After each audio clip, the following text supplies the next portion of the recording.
Hollywood is scrambling. Silicon Valley is selling dreams or nightmares. The algorithms are here, and they're not just recommending what you watch, they're making it. Join us as we go deep into the creative revolution, asking, is AI the ultimate collaborator, or is it set to replace the human soul of entertainment?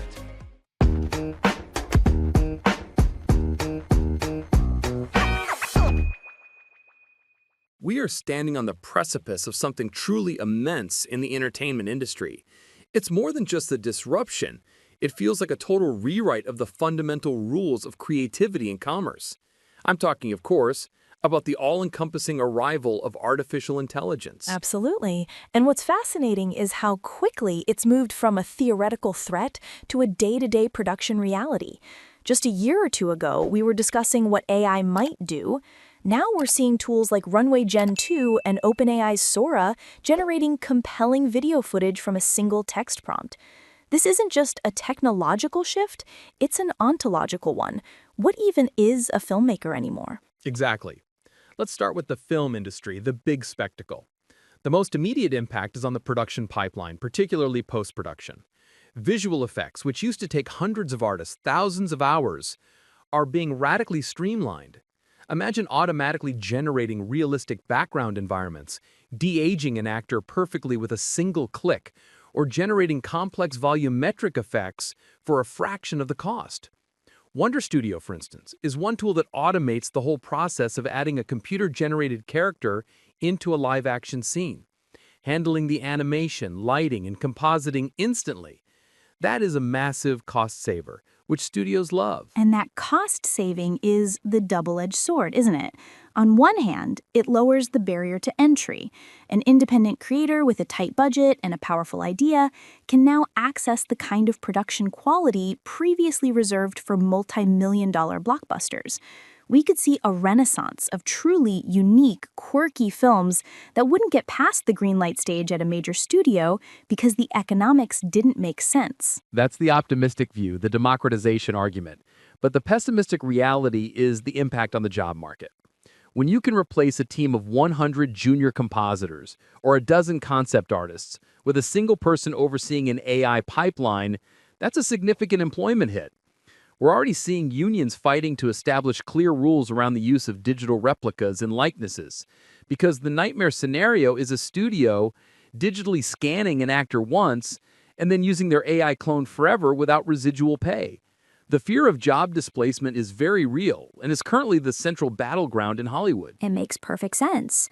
Why pay a writer a six-figure sum for a second draft when an advanced language model like ChatGPT can generate 3 plot outlines and 5 dialogue options in minutes, which a human writer can then just polish? The work moves from creation to curation, and the value of the initial human spark, the original idea, is being aggressively devalued by the algorithms that can mimic style but not necessarily soul. The soul. That's the core of the debate. Can a machine feel? Can it genuinely create? Right now, AI is a magnificent pattern matching engine. It studies every great film, every great song, every great painting, and generates something new that is statistically likely to be pleasing based on its training data. The danger is not that AI creates bad content, but that it creates perfectly average, optimized content, a content monoculture that is technically flawless but creatively sterile. And think about the music industry, where this is already ubiquitous. AI can generate custom, royalty-free music for videos using tools like SoundRaw or Beethoven. More controversially, you have sophisticated voice cloning with tools like 11 Labs that can generate entirely new songs sung in the exact voice of a major artist. It completely bypasses the artist, the producer, the session musicians, the label.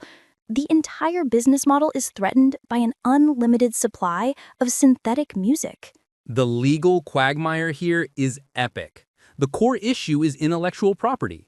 These large AI models, whether it's for music, art like Midjourney or film, are trained on vast, often uncompensated pools of human-created work. The artists whose work trained the machine are getting nothing, while the corporations that own the machine stand to make billions. We're in desperate need of global, harmonized copyright laws that address what constitutes an original AI work and how the source artists are to be fairly compensated. It's a race between the technology and the law is lagging badly. But let's pivot to the side of consumption, where AI is arguably even more entrenched and subtle. Every streaming platform is essentially an AI company now. The endless scroll on Netflix or YouTube is not random. It is hyper-personalized, curated by machine learning to keep you watching for one more hour. The recommendation engine is the new gatekeeper. That's a fascinating power shift. Content isn't judged solely by critics or box office returns anymore, but by how well it performs in the algorithm's feedback loop. If the AI learns that people in a specific demographic respond well to a certain lighting style, plot structure, or character trope, it will start preferentially recommending and even suggesting the creation of more of that content. That, for me, raises the most profound philosophical and cultural concern: algorithmic bias. If the training data is skewed, which by definition most historical human-generated data is, the AI will perpetuate and even magnify those biases. You could end up with an entertainment world where certain narratives or voices, particularly those of marginalized communities, are subconsciously filtered out because the algorithm predicts they won't maximize engagement or profit, leading to cultural stagnation. We could be accidentally building an entertainment echo chamber. An echo chamber, but one that's incredibly efficient at extracting your time and money. Think about the gaming industry, another massive part of entertainment. AI isn't just making non-player characters, NPCs, smarter. It's making the games infinitely replayable. AI can procedurally generate entirely new worlds, quests, and storylines on the fly. This level of personalized, adaptive content moves the gaming experience from a linear narrative to a truly infinite one. The future of that is immersive VR/AR experiences, where the entire environment, the storyline, and the characters are dynamically generated based on your real-time emotional and psychological data.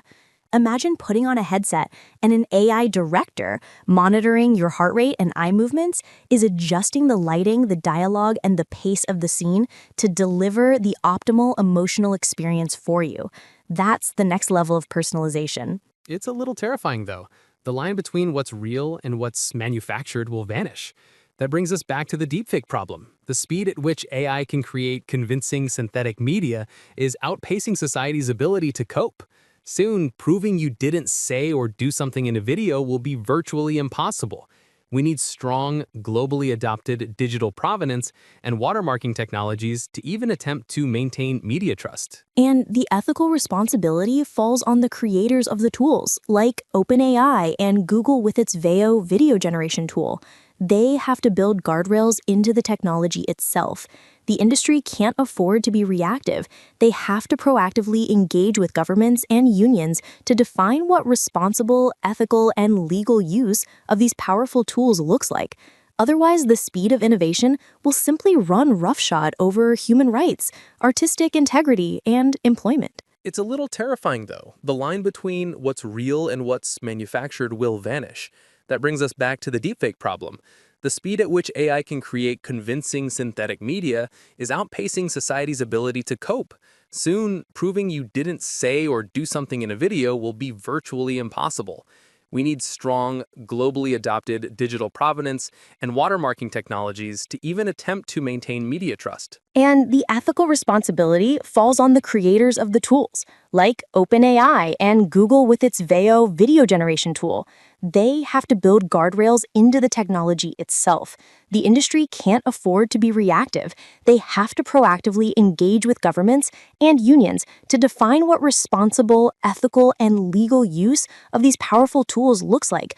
Otherwise, the speed of innovation will simply run roughshod over human rights, artistic integrity, and employment. An echo chamber, but one that's incredibly efficient at extracting your time and money. Think about the gaming industry, another massive part of entertainment. AI isn't just making non-player characters, NPCs, smarter. It's making the games infinitely replayable. AI can procedurally generate entirely new worlds, quests, and storylines on the fly. This level of personalized, adaptive content moves the gaming experience from a linear narrative to a truly infinite one. An excellent final thought. The AI is coming for the mechanical tasks, but the heart of storytelling remains stubbornly human. It's up to us to ensure that the machine remains a pencil, not a replacement. A perfect note to end on. Thank you for tuning in to this deep dive on the future of entertainment with AI. We appreciate you listening. If you enjoyed this conversation, please remember to subscribe and leave us a comment with your thoughts on whether AI is a creative partner or a creative menace.